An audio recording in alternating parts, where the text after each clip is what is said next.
Marga, paki-explain mo nga kung bakit delay na naman ang mga report para sa client bukas. Hinahanap na sa akin ni boss ang mga presentation at data report para bukas. Ma'am, kasi po, nagka-problema po kami sa data na galing sa ibang department. Na-late din po kasi yung feedback nila. Kaya hindi po namin nagawa at natapos yung presentation namin ni Mercedes. At saka ma'am, nagka-overlap din po kasi yung mga deadline namin sa ibang mga task. Kaya hindi po namin natapos agad. Alam niyo naman na importanteng project to, di ba? Hindi pwedeng palaging may dahilan. Ilang beses na tayo na pag-iiwanan ng ibang team dahil lagi na lang tayong delay. O kaya, laging mali ang mga ginagawa nyo.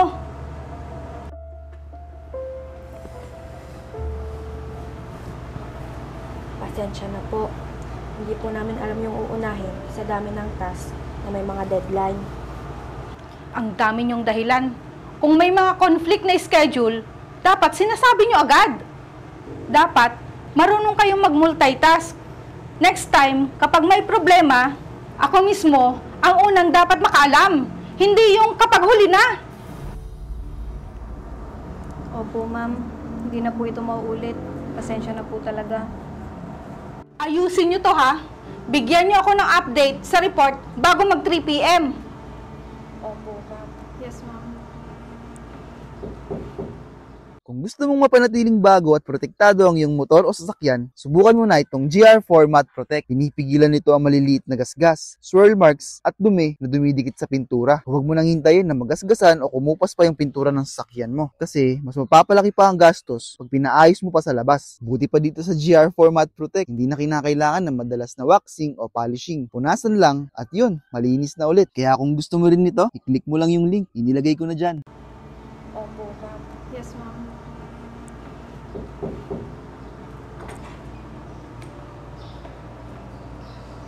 Ikaw naman, Ruby. Inuuna mo pa talaga magkape kaysa magtrabaho? Sige na, bumalik na kayo sa mga trabaho ninyo at siguraduhin ninyong matatapos nyo ang report para bukas. Sige po ma'am.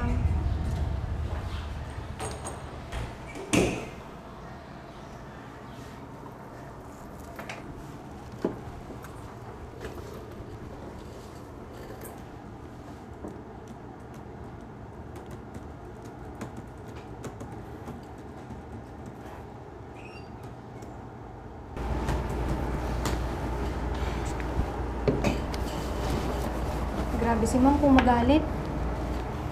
Oo nga eh. Parang kasalanan nating lahat. Hindi naman natin kontrolado yung delay sa data. Pero tayo pa rin yung sinisisi. Kesa sana pagalitan niya tayo, tumulong na lang siya para mas mapabilis ang trabaho. Ay, naku. Palibasa kasi, mahilig makipagkompetensya sa ibang team. Tama na nga yan, Mercedes, Marga. Magtrabaho na lang tayo para matapos na natin to. Hindi ka ba naiinis kay Ma'am Ate Ruby? Sumusobra na kasi siya. Nape-pressure lang yun si ma'am, kaya siya ganun. Alam mo Ate Ruby, naiintindihan ko naman na pressure siya. Pero sana naman, marunong siyang makinig. Di yung aalis na lang siya tapos sisigaw. Tama. Parang hindi team leader. Dapat nagtutulungan, hindi yung lagi may kinakatakutan. Huwag na nga kayong puro reklamo dyan. Gawin na lang natin yung report natin, okay? Gawin natin yung part natin. Total, ito naman yung trabaho natin, di ba? Sige na nga.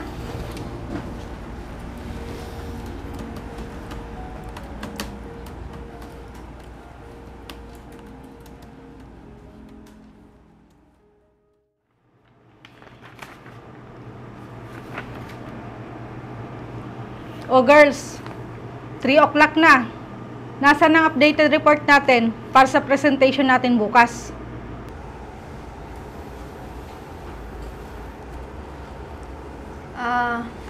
Ma'am, konti na lang po. May nahabol lang po kasi akong data kanina. Pero almost done na po. Tapos ko na rin po yung layout. Kaso yung final numbers po, kulang pa. Hindi pa po kasi nagre-reply si Abby sa finance. Ibinigay ko na sa inyo ang deadline, di ba? Hindi ito almost done. At hindi rin ito kulang pa. Ang gusto ko, tapos. Paano ko pag-aaralan yan kung kulang pa rin? Kung hindi nyo kayang i-manage ang oras nyo, paano nyo i-handle ang mas malalaking task? Ikaw, Ruby, may natapos ka na ba? Yes po, ma'am. Natapos ko na po yung mga tasks na malapit na ang deadline.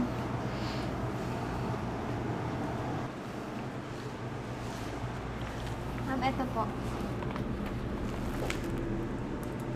Ito po siya. Okay. Good job. Ganito dapat. Pakisenda lang ito sa email ko. Sige po, ma'am. May gagawin ka pa ba? Natapos ko na po lahat ng gawain ko ngayong araw, ma'am. Siya nga pala, pakitulungan mo si Mercedes at Marga sa mga report na pinapagawa ko. Sige po, ma'am. O siya, sige na. Bumalik ka na sa upuan mo. Sige po.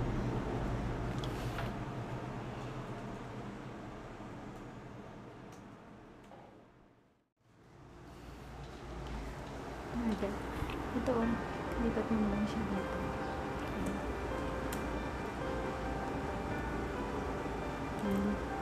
Tapos pwede mo siyang ilagay yan dyan. Tapos yung total computation niya dito.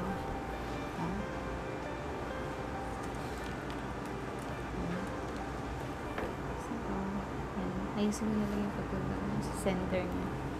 Okay na siya. Masusundan mo lang yung sinunod ko. Sige. Mercedes. Ito. Ayusin natin to. Ayusin natin dito. Tapos yung computation niya, dapat tali siya doon.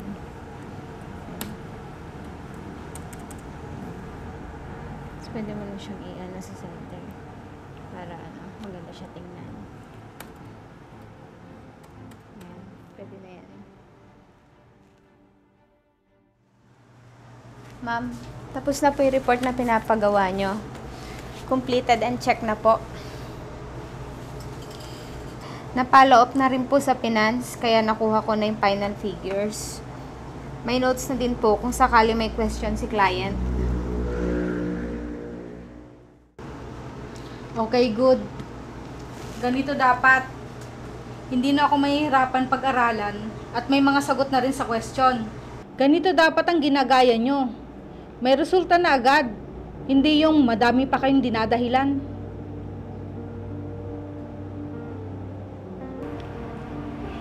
O Roby, pakisenda lang ng soft copy nitong report na to ha. Aalis na ako at ipepresent ko pa ito kay boss. Sige po, ma'am.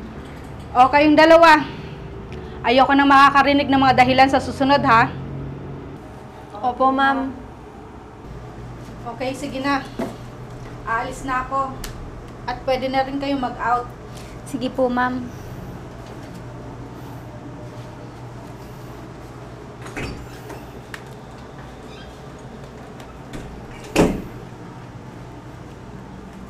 Hay nako. Pagsabihan na naman tayo. Buti pa si Ate Ruby, napuri. Paano kasi? Gusto magtrabaho tayo kanina, puro tayo reklamo. Ano ba kayo? Hindi lang naman ako gumawa sa trabahong yun. 3 tayo. Sus! Ikaw nga lang yung pinuri, hindi kami. Kaya nga, Kayo talaga. Tara na, umuwi na tayo para makapagpahinga na rin kayo. Oo nga. Panigurado bukas, tatambakan na naman tayo ng trabaho ni ma'am. ay naku, sinabi mo pa. Di bale, pagtitimpla ko kayo ulit ng kape bukas. Tara na nga. Ito na rin yung pahinga.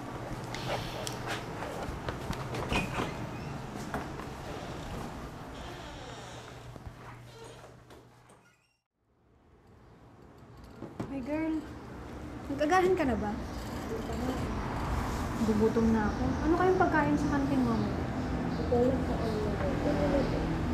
Sana meron yung Shanghai na paborito ko. Sarap yun.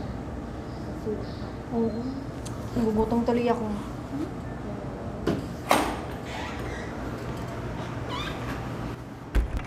Magandang umaga, Marga, Mercedes. Magandang umaga din, Ate Ruby. Magandang umaga rin po. Siya nga pala, nasabi na ba sa inyo ni ma'am yung good news? Oo, Ate Ruby. Maganda daw yung result ng presentation natin. Kaso, sa atin na naman ulit pinapagawa yung susunod na report at presentation. Kaya naman natin yon, basta magtulungan na lang tayo. At sana, mas maaga mong hingin yung data sa finance para maayos at maibigay na nila sa atin yon agad. Isa pa yan, nakailang message na ako sa finance, pero hanggang ngayon, wala pa ring reply. Paano natin matatapos tong report kung lagi na lang delay? Ako din, nag-follow up na ako sa chat kanina. Kaso, nakita ko nag-sin, wala namang sagot. Parang mga multo yung mga tao. Nakakainis lang. Di ba lagi tayong napapagalitan? Pero sila naman tong laging delay kung mag-deliver. Tapos, lagi pa tayong nasisisi. Tapos si ma'am, parang automatic. Tayo agad na may kasalanan. Bakit kasi hindi nyo na lang sila puntahan sa department nila? Mas maganda rin kasi na personal yung puntahan kaysa i-message sila para maayos at maibigay na nila yung kailangan nating data. Ate Ruby, sa dami ng ginagawa natin, hindi ko na maasikasong bumaba at pumunta pa sa department nila. Ang sa akin lang naman, para mapabilis natin yung trabaho. Ganon din naman na naghihintay tayo ng message nila. Hindi lang naman kasi ngayon to nangyari. Para silang nananadya. Kaya nga, pag sila ang may problema, ang sasabihin lang nila, technical issue. Pero pag tayo ang delay, sasabihin nila, hindi tayo marunong mag-manage ng time. Hay nako, maaga pa lang, pero daig nyo na yung maghapon nagtrabaho sa reklamo nyo. Mabuti pa, ipagtimpla ko muna kayo ng kape para magawasan yung init ng ulo nyo.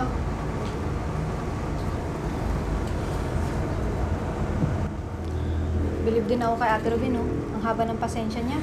Ay, sinabi mo pa. Sige, aalis muna ako. Oh, saan ka pupunta? Eh di san pa, sa finance. Ayokong mapagalitan na naman ni ma'am. Sige, sasamahan na kita. Tara.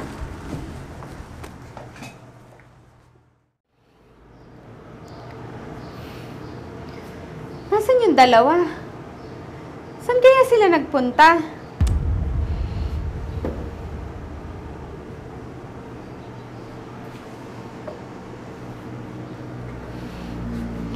Ay nako.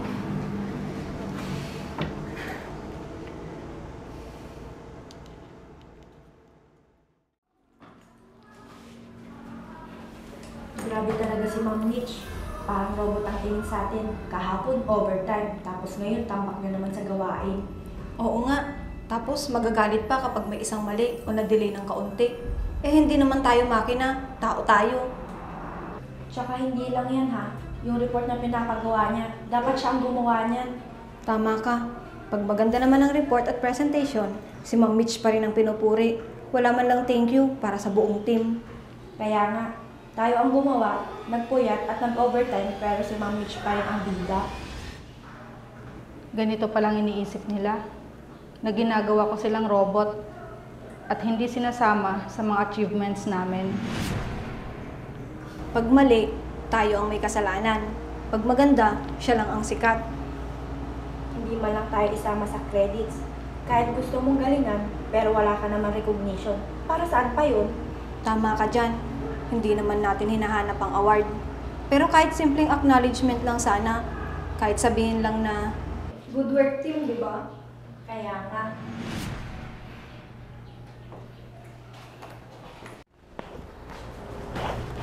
Good morning po, ma'am. O Robby, medyo late ka yata. Pasensya na po. Na-traffic lang po kasi. Ganun ba, Robby? Pwede ba kitang makausap? Tungkol saan po, ma'am? Tungkol dito sa trabaho. Bakit po, ma'am? May problema po ba? Oo. Tatanungin lang sana kita kung naging masyado ba akong mahigpit o palautos sa inyo.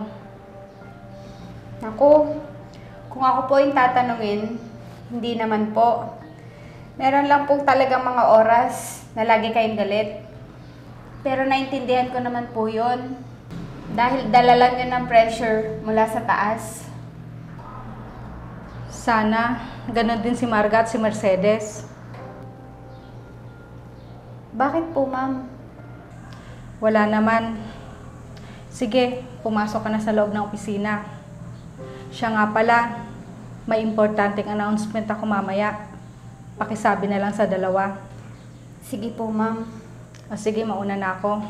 Mag-ingat po kayo. Hay naku. Magandang umaga, Marga, Mercedes. Magandang umaga din, Ate Ruby. Siya nga pala, may pinapasabi si Ma'am Mitch. May importante daw siyang announcement mamaya. Tungkol saan naman kaya yun? Galing siya dito ah. Di ba niya nabanggit sa inyo?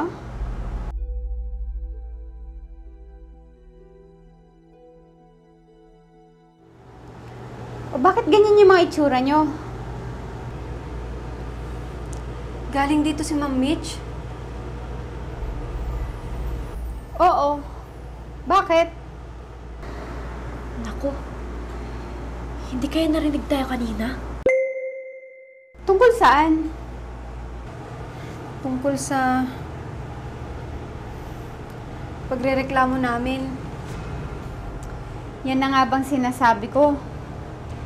Baka nga narinig niya kayo. Kasi tinatanong niya ako kung maganda ba o hindi ang pagtrato niya sa atin. Lagot tayo nito, Marga. Kaya nga, Mercedes. Ay, mga pasaway talaga kayo.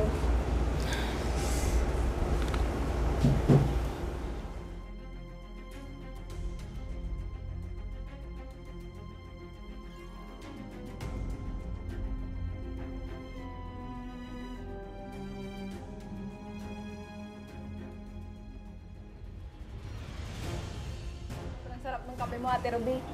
Kaya nga, bagay sa weather ngayon. Kaya nga eh. Baka gusto niyo ulit timpla ko kayo. Sige po. Magandang tanghali sa inyo. Magandang tanghali din po.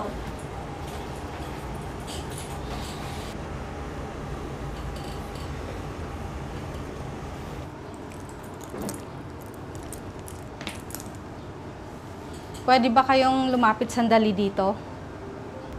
May sasabihin lang akong importanteng anunsyo.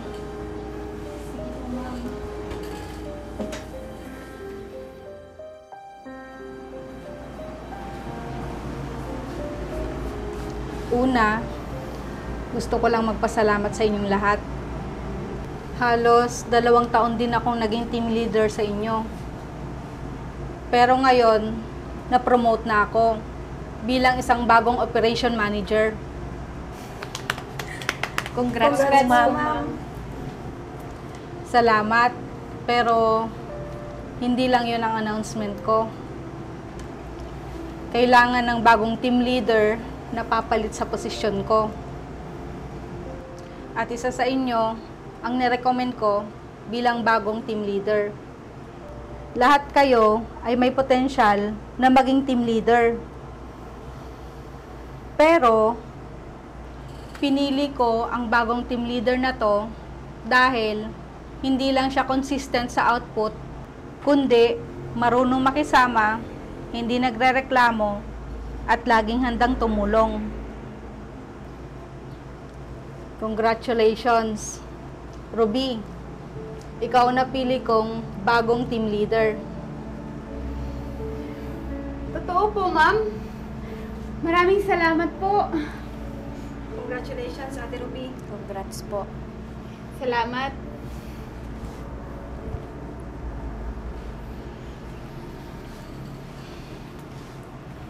Marga, Mercedes, pwede ko ba kayong makausap? Opo, ma'am. Alam kong nagulat kayo na hindi isa sa inyo ang pinili ko bilang kapalit ko. Naiintindihan po namin, ma'am. Mas may potensyal po talaga si Ate Ruby kaysa sa amin. Kaya nga po, ma'am. Bukod sa marunong siya makisama, hindi po siya marunong magreklamo, gaya po namin.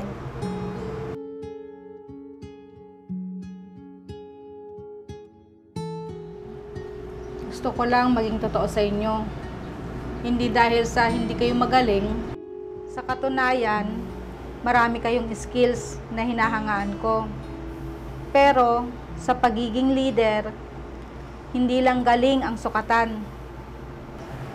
Napansin kong madalas kayong magreklamo at naiintindihan ko na mahirap ang trabaho.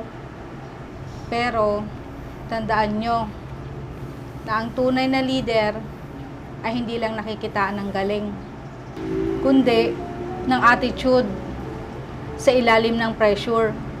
Si Ruby, hindi siya masyadong nagsasalita, pero consistent siya at tahimik siyang gumawa.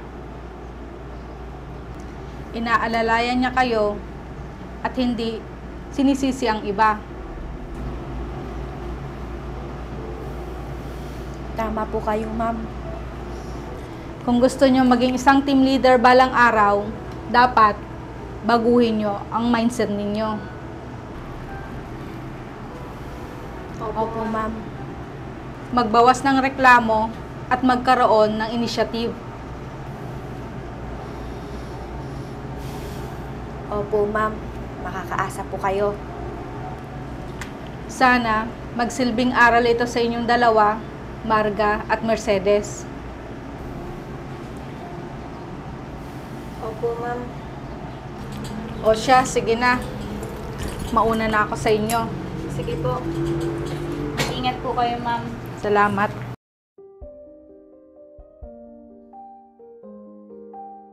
Marami sa atin ang nagkakamali sa pag-aakalang sapat na ang pagiging magaling para umangat. Pero ang totoo, disiplina, attitude, at pagkakaroon ng malasakit sa trabaho at sa kapwa ang mas pinahahalagahan sa pangmatagalan. At para sa mga hindi napili, ang pagkatalo ay hindi wakas, kundi paanyaya para magbago at magsimula ulit ng mas maayos.